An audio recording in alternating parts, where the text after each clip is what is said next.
Red sauce পাস্তার রেসিপির একটা easy আর quick version আজ আপনাদের সাথে শেয়ার করব। একদম ফটাফট যাতে বাড়িতেই বানিয়ে নিতে পারেন।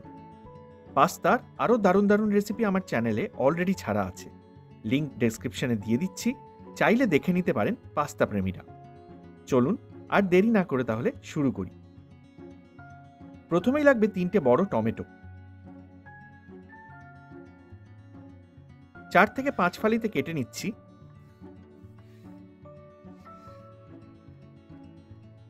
আর এগুলো একদম মিহি করে গ্রাইন্ড করে একটা পেস্ট মতো বানিয়ে নেব।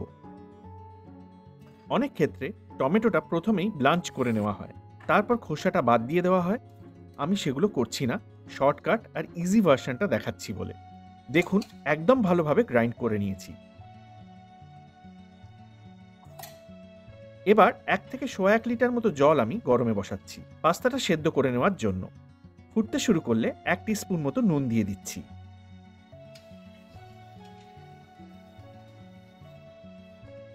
আমি ইউজ করছি ফুজিল্লি পাস্তা, আপনাদের কাছে যা আছে তাই ইউজ করবেন। মেজারিং কাপের 1 কাপ আমি নিয়েছি। 1 টিস্পুন মতো তেলও আমি দিয়ে দিচ্ছি। মোটামুটি 8 থেকে 10 মিনিট মতো লাগবে মিডিয়াম ফ্লেমে আল দান্তে হতে, অর্থাৎ দাঁতে কামড়ালে হালকা শক্ত একটা ফার্ম ব্যাপার থাকবে, একদম সফট কিন্তু হয়ে যাবে না।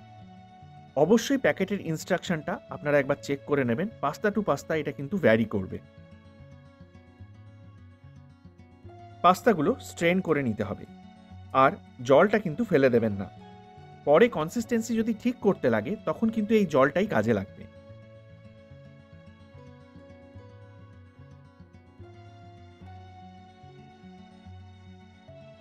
এক টিস্পুন মতো তেল আমি পাস্তাটায় ছড়িয়ে দিচ্ছি আর ভালো করে কোট করে নিচ্ছি।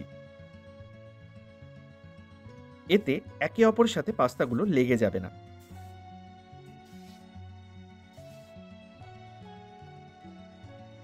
এরপর মেন সসটা বানানো। একটা প্যানে 1 টেবিল স্পুন মতো অলিভ অয়েল আমি গরম করে নিচ্ছি, সঙ্গে 2 টেবিল স্পুন মতো মাখন জাস্ট গলিয়ে নিচ্ছি।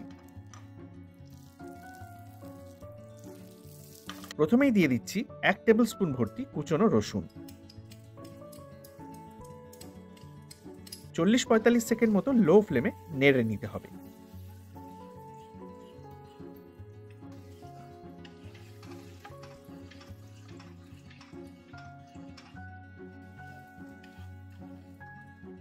আর তারপরেই দিয়ে দেবো ফাইন করে কুচনো একটা মিডিয়াম সাইজের পেঁয়াজ।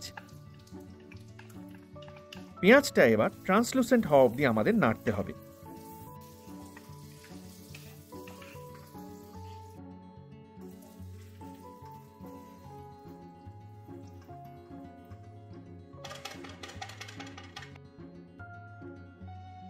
তারপর দিয়ে দিচ্ছি 3/4 টিস্পুন মতো কাশ্মীরি লঙ্কার গুঁড়ো, half teaspoon chilli flakes, half teaspoon গোলমরিচের গুঁড়ো, আর 1 থেকে 1.5 টিস্পুন ইটালিয়ান মিক্সড হার্ব। না থাকলে শুধু যদি ওরেগানো থাকে ওরেগানোই দিয়ে দেবেন। লো ফ্লেমে 30 থেকে 40 সেকেন্ড মতো নেড়ে নেব, আর তারপর গ্রাইন্ড করা টমেটোটা মিশিয়ে দেবো।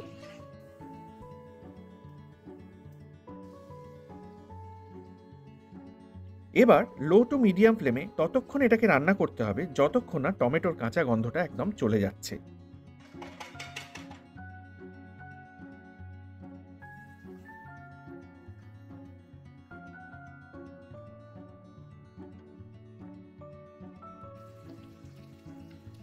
দিয়ে দিচ্ছি 2 থেকে 3 টেবিল স্পুন ভর্তি টমেটো কেচাপ।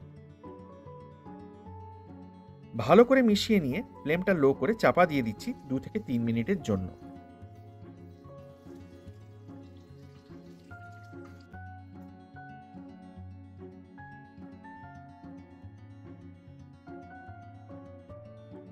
চাপাটা তুলে নুনটাও অ্যাডজাস্ট করে নেবেন এই সময়।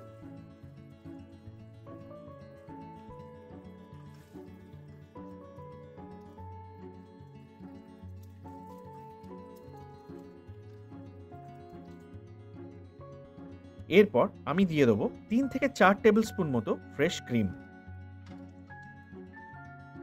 ক্রিমটা পুরোপুরি ভালোভাবে মিশিয়ে নিয়ে দিয়ে দিচ্ছি 3টে প্রসেসড চিজের স্লাইস।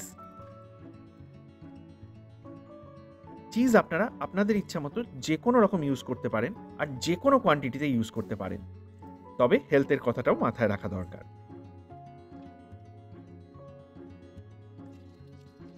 একটা হুইস্কার দিয়ে আমি খুব ভালো করে ঘেঁটে মিশিয়ে নিচ্ছি পুরোটা, আর তারপর বয়েলড পাস্তাটা মিশিয়ে দিচ্ছি। ফ্লেমটা একদম লোয়েস্টে রাখবেন আর ভালো করে পাস্তাগুলো সসে কোট করে নিতে হবে।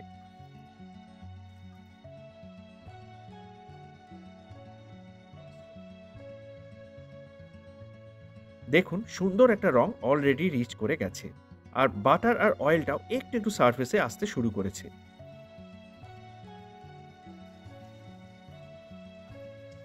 একদম শেষে ছড়িয়ে দিচ্ছি ফাইন করে কুচোনো বেশ কিছুটা পার্সলে।